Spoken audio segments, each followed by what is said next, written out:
ഈശോ മിശിഹായ്ക്ക് സ്തുതിയായിരിക്കട്ടെ.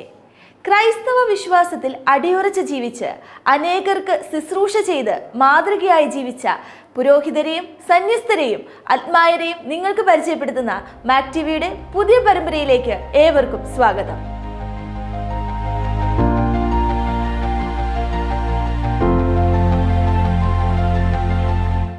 ഇന്നത്തെ എപ്പിസോഡിലൂടെ നിങ്ങളെ പരിചയപ്പെടുത്തുന്നത് പാലാ രൂപതാംഗവും ഷിക്കാഗോ രൂപതയുടെ മുൻ മെത്രാനുമായിരുന്ന അഭിവന്ദ്യമാർ ജേക്കബ് അങ്ങാടിയത്ത് പിതാവിനെയാണ്.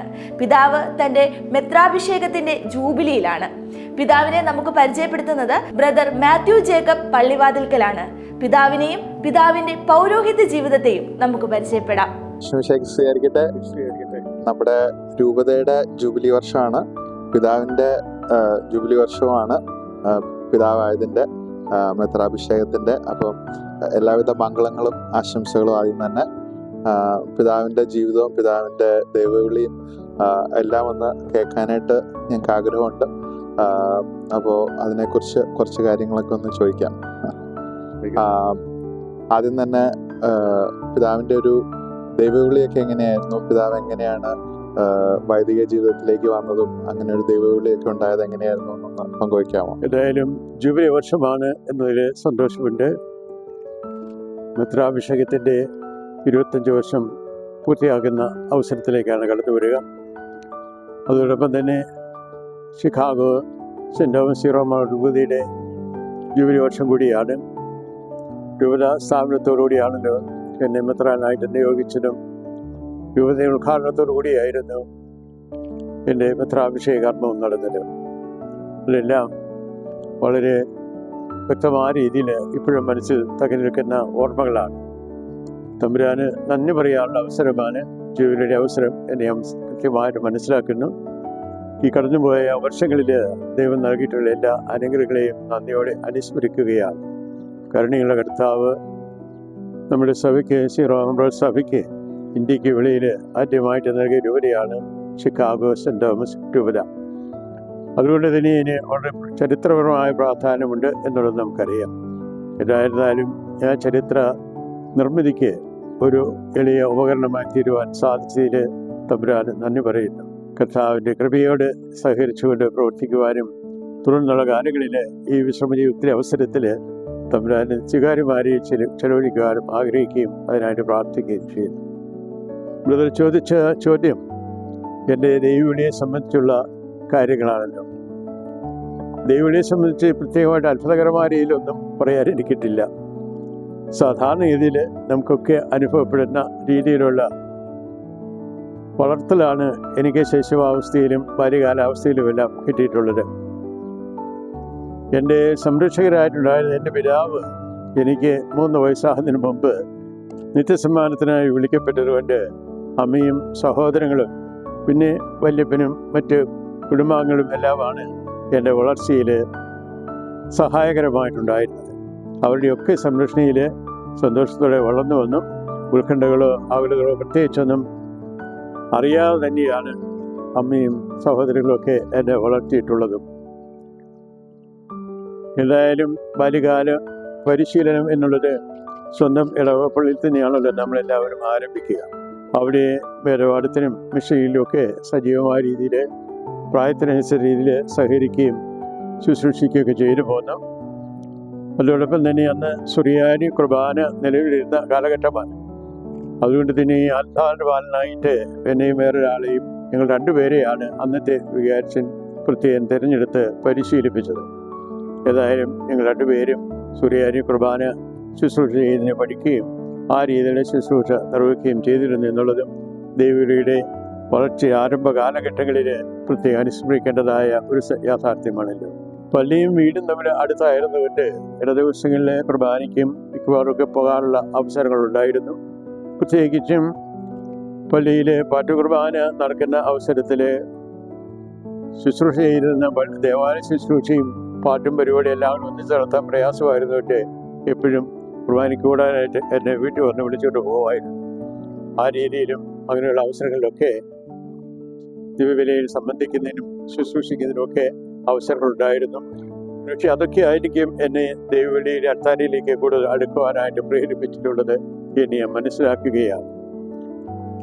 മിഷൻ ലീഗ് എനിക്കിഷ്ടമുള്ള സംഘടനയായിരുന്നു.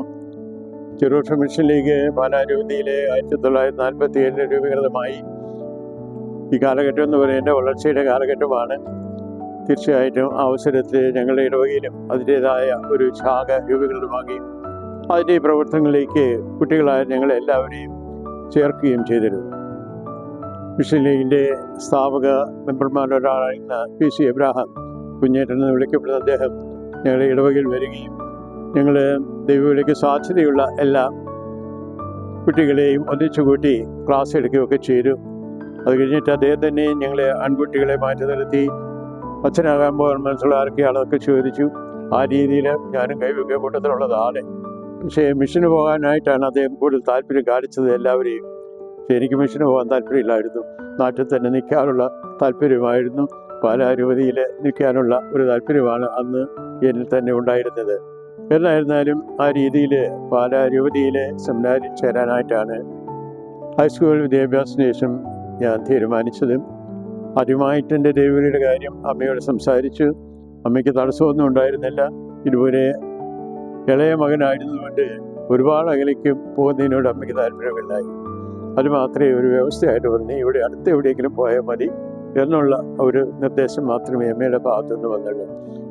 അത് എനിക്ക് പാലായിൽ ചേരാനായിട്ട് വേറൊരു കാരണം കൂടിയാണ്. എന്തായിരുന്നാലും ഹൈസ്കൂൾ വിദ്യാഭ്യാസത്തിൽ ദൈവാനുഗ്രഹം കൊണ്ട് നല്ല മാർക്കുകൾ പാസ്സാകാൻ സാധിച്ചു. അത് കഴിഞ്ഞ് പാലാ മാൻ സെമിനാരിയിലെ വലിയ വിദ്യാർത്ഥിയായിട്ട് ചേരുകയും പരിശീലനം നേടുകയും ചെയ്തു. ഞങ്ങളുടെ പരിശീലനത്തിൻ്റെ ആദ്യ വർഷം മാൻ സെമിനാരിയിൽ നിന്ന് ആ വർഷമാണ് കോളേജ് പഠനത്തിനായിട്ട് പ്രീ യൂണിവേഴ്സിറ്റി കോഴ്സിൽ അറ്റൻഡ് ചെയ്തതിനായിട്ട് കുട്ടികളെ വിടാൻ തുടങ്ങിയത്. ആദ്യത്തെ ബാച്ചിൽ തന്നെ പെറ്റ 12 പേരിൽ ഒരുവനായിരുന്നു ഞാനും. അതിൽ ഞങ്ങൾ പാലാ ഗുഡ് ഷെപ്പേർഡ് മാൻ സെമിനാരിൽ നിന്ന് ഏതാണ്ട് 1 മണിക്കൂറിലധികം ദൂരം നടന്ന് പോകാനുള്ള സെൻറ്റ് തോമസ് കോളേജിലേക്കാണ് പ്രീ യൂണിവേഴ്സിറ്റി കോഴ്സിന് വേണ്ടി ഞങ്ങൾ 12 പേര് പ്രത്യേകമായി അയക്കപ്പെട്ടത്. ഏതായാലും എല്ലാ ദിവസവും നടന്നു പോകണം. മഴയായാലും വെയിലായിരുന്നാലും ഏത് കാലാവസ്ഥയിലും ആ നടപ്പിന് ഒരു കുറവില്ലായിരുന്നു.